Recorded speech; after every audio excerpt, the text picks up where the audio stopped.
मोकळे श्रीमंत आहेत, एक भिकारी पैसे मागायला आला त्यांना, त्यांनी लगेच काढली की 100ची नोट देऊन टाकली. भिकाऱ्याने ती 100ची नोट खिशातलं पाकिट काढलं आणि दुसऱ्या 10 नोटाच्या बरोबर ठेवली. त्या देणाऱ्याला वाटलं याच्याकडे दुसऱ्या 10 नोटा आहेत, म्हणजे याला 100 रुपये द्यायची आपली गरज नव्हती, 50 दिला असतं चाललं असतं का. दान तर केले तुम्ही 100 रुपयाचं, पण पुन्हा 50 दिलं तरी चालतं का असं वाटणं म्हणजे भार घेणं आहे.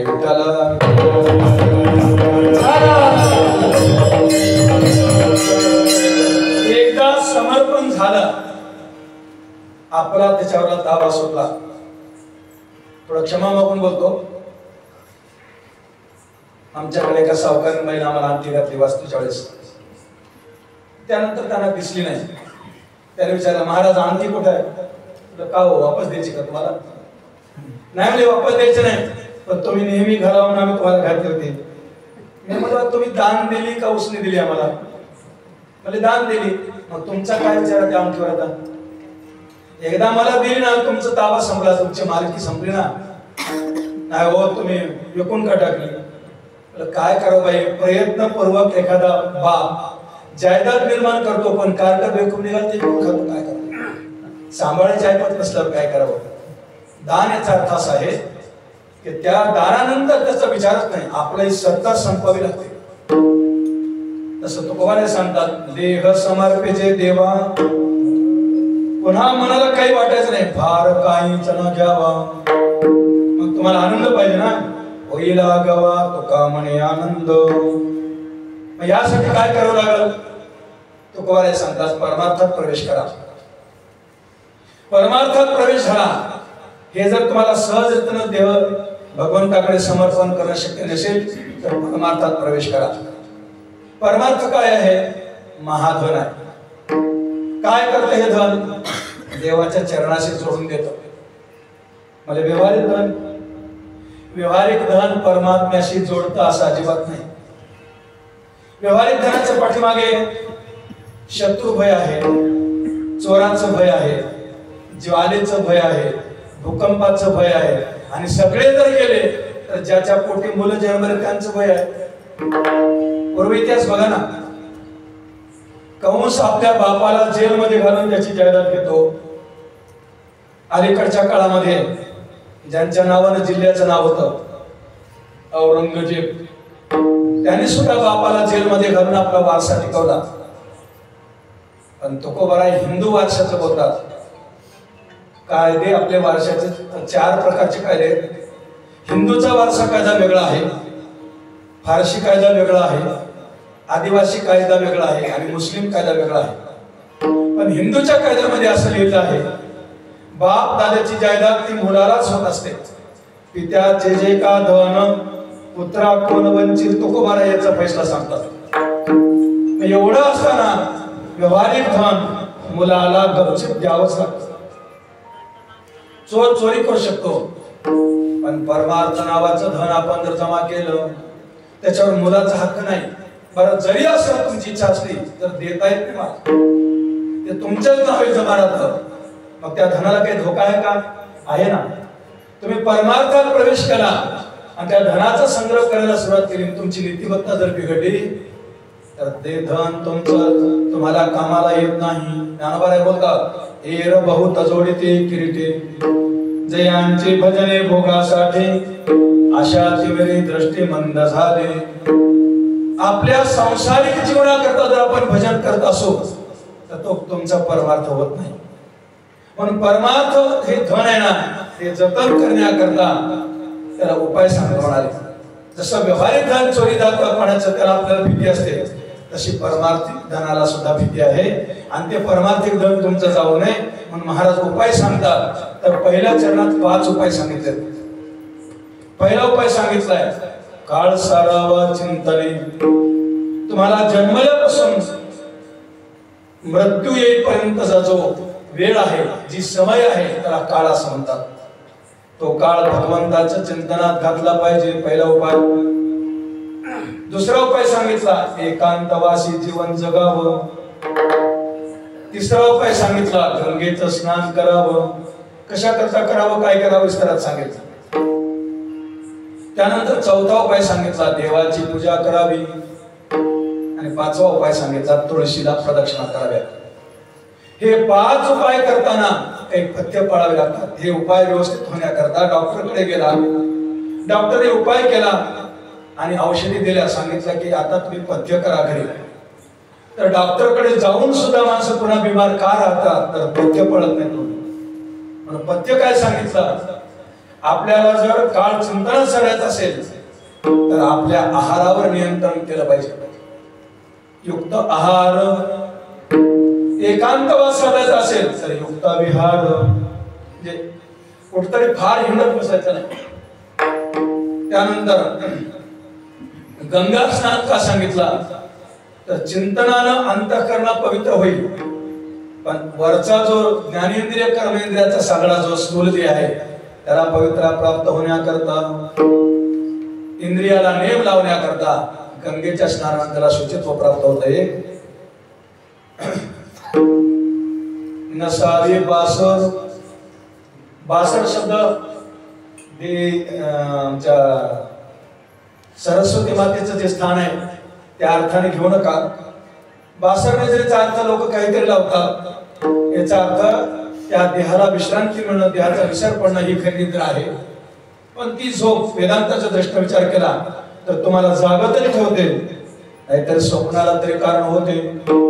जी स्वप्नाला कारण होते किंवा जागृतीत आणते तिला 62 निद्रा असं म्हणतात. आणि जास्त बोलणं नसावं. 3 नियम सांगितले डॉक्टर साहेब. जास्त बोलणारा, जास्त खाणारा आणि जास्त झोपणारा लवकर मरतो महाराज सोडून. विठ्ठल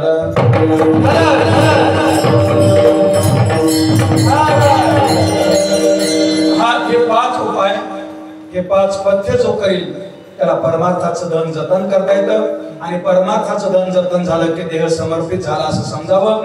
त्याचं फळ काय? तर पदरामध्ये प्रत्येकाला आनंद मिळेल आणि आनंद शोधण्याकरताच आपण जन्माला आलो असा अभंगाचा धावता भावार्थ आहे. विठ्ठल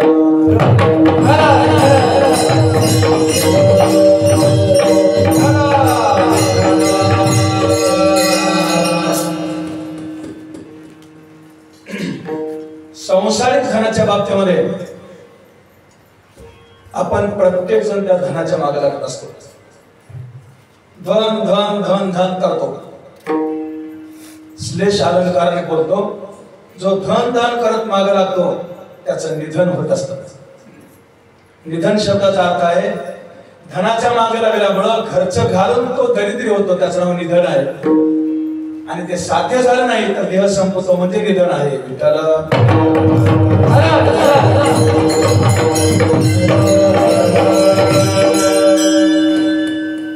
परमार्थिक धन हे अत्यंत महत्वाचं आहे. तुकोबारासारखे महात्मे सांगतात, तुमच्या घरी काय हो? धन घरी पांडू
धन कोणतं आहे? आमच्या घरी पांडुरंग नावाचं धन आहे. अभंग आहे, त्याचे तुकडे होत नाहीत आणि कधीच सरस नाही. परमात्माच आमचं धन आहे. हे तुकोबारासारख्या महात्म्याची अवस्था आहे. पण आम्ही संसार जीवन जगणारे माणसं परमार्थात प्रवेश करत नाही असं नाही. पण परमार्थातला प्रवेश हा संशयात्मक असतो. संसार आपल्याला दुःख देणार आहे, पण निश्चयात्मक जगत असतो. आपण खरं तर परमार्थात निश्चयात्मक जगायला पाहिजे आणि संसारात संशयात्मक जगायला पाहिजे. पण एवढा विश्वास आहे आमचा संसारावर. काय संसार म्हणजे काय असतो? लेकर बाळ झाले म्हणजे संसार आहे. 50 एकर जमीन जमा केली म्हणजे संसार आहे. काय केलं म्हणजे संसार आहे? संसार फक्त गंमत सांगतो. संसारती किती संसाराः. शहाणा शेतकरी काय करतो? गाडी पळाई करतात. बैल जर थकला, हिरवीगार चाऱ्याची पिंडी, ते डोंबाळ, ढकली, गाडीचे काय काय प्रकार? दांडी, त्याच्यानंतर असलं दांड्या 2 असतात, एक लहान एक थोडी उंच लांबीने जास्त, त्याच्यावर एक तिसरा असतं, त्याला डोंबाळ म्हणतात. आणि बैलाच्या पाठीमागे त्याला ढकली म्हणतात नाही. आता ते सगळं अभ्यास करावं लागलं, विसरले. आता ट्रॅक्टर आल्यामुळे बैलगाड्या बंद झाल्या. तर जी लांब दांडी असते ना, ते बैलापासून 4-5 फूट पुढे असते. त्या दांडीच्या समोर हिरव्या गवताची पेंडी बांधतो आणि बैलाला भूक लागली असते. त्याला विचार करतो किती लांब आहे पेंडी. जीप काढायची प्रत्येक वेळा, पळत राहायचं. आपल्याला आता सापडल, तेव्हा सापडल, तेव्हा सापडल. मुक्कामच येतो महाराज, पण ती गवताची पेंडी तोडायला लागत नाही, कारण 4 फूट लांब असते. असं जीवन जगणारे जे बैल आहोत आपण, त्या बैलासारखेच आहोत. हिरव्या चाऱ्याची पेंडी आता सापडून मागे लागतो, हा निश्चय करून लागतो महाराज. त्याचा संशय येत नाही आपल्याला, ही पेंडी आपल्याला सापडणार नाही, आपल्याला साध्य होणार नाही, असा विचारच येत नाही. म्हणून जो सारखा पळत असतो त्याला संसारी म्हणायचं, आणि कुठेतरी जो प्रवासात थांबतो त्याला परमार्थी म्हणायचं. विठ्ठल